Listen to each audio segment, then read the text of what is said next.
She's going to go after you, Senator Alma Francis Heiliger. So, Senator Heiliger, you may proceed with your 7 minutes. Good afternoon to my colleagues. Good afternoon to the testifiers. Good afternoon to the listening audience. And good afternoon specifically to the members of GRS. I am sure many of you are tuned in as this has been a long day coming, where the discussions before us could potentially create a solution to an issue that has plagued our community for an extensive period of time. As a first-time senator, one of the things that I was charged with becoming a member of this institution was for us to work collectively as colleagues and try to come up with a solution to resolve this plaguing issue that has hounded GRS for a very long time. And I think through our conversations, through our discussions over the last couple of months, through our meetings, we have come up with something that potentially could bring this about. My first set of questions I would like to ask, I want to find out in regards to what is the maximum time or the time frame that you believe that we could potentially go to the bond market in order to realize the potential savings with these interest rates that are currently standing and bring about the much needed funds that we need to assist GRS? Mr. Paul could potentially answer that. Sure, Madam President, Senator. Our objective, our goal is to be in the bond market in early March. We would like to be able to move quickly. There's a lot to be done, but that would be our optimistic scenario.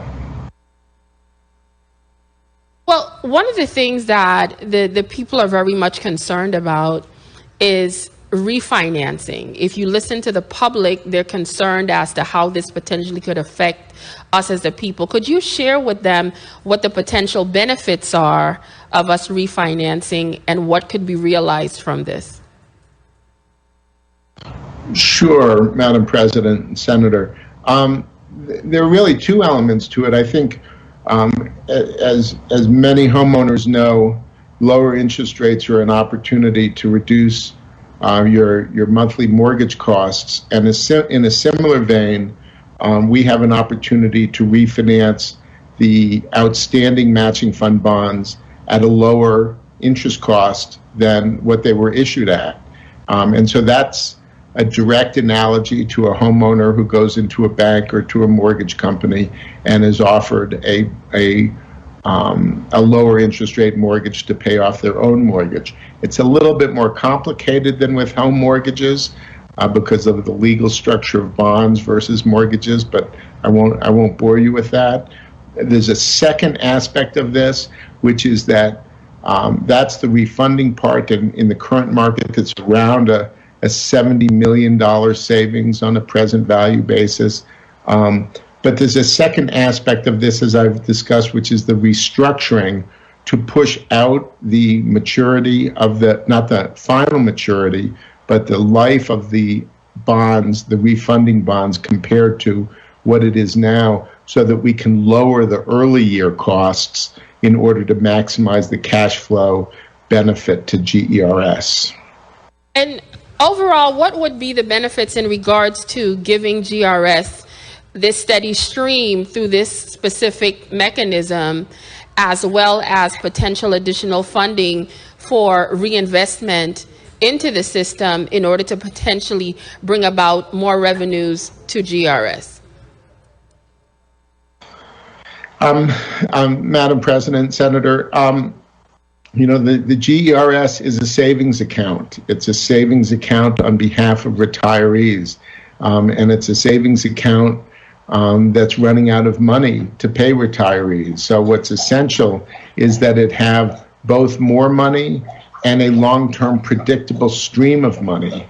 And one of the things that I talked about was the interest rate that GERS assumes on its funds. And part of what makes the system work is having a long-term predictable stream of income so that it can optimize and maximize its return on investment because it has confidence that there will be money down the road. If you think you're running out of money in 2 years, you really can't invest, in stocks because you really have to have a longer time horizon. So there's enormous benefits to GERS and to the retirement community. 2 minutes, 30 seconds. My next set of questions is to either Barry or Nibs or both of them. One of the concerns that the public has had has to do, well, why can't we just take the taxpayers' dollars and directly pay these funds to GRS?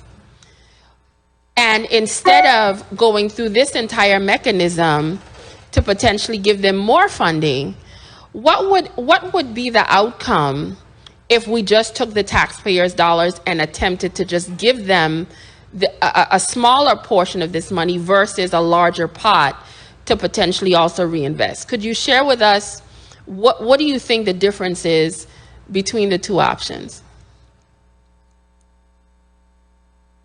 I'm not sure. Not sure what you mean, Senator, in regards to taking the taxpayer dollars. What do you mean? Well, one of the things that we're doing currently right now, we put in the budget to just directly pay 50 million, 10 million, 50 million is coming straight to you. Some of the constituents have said, well, why can't we just do that?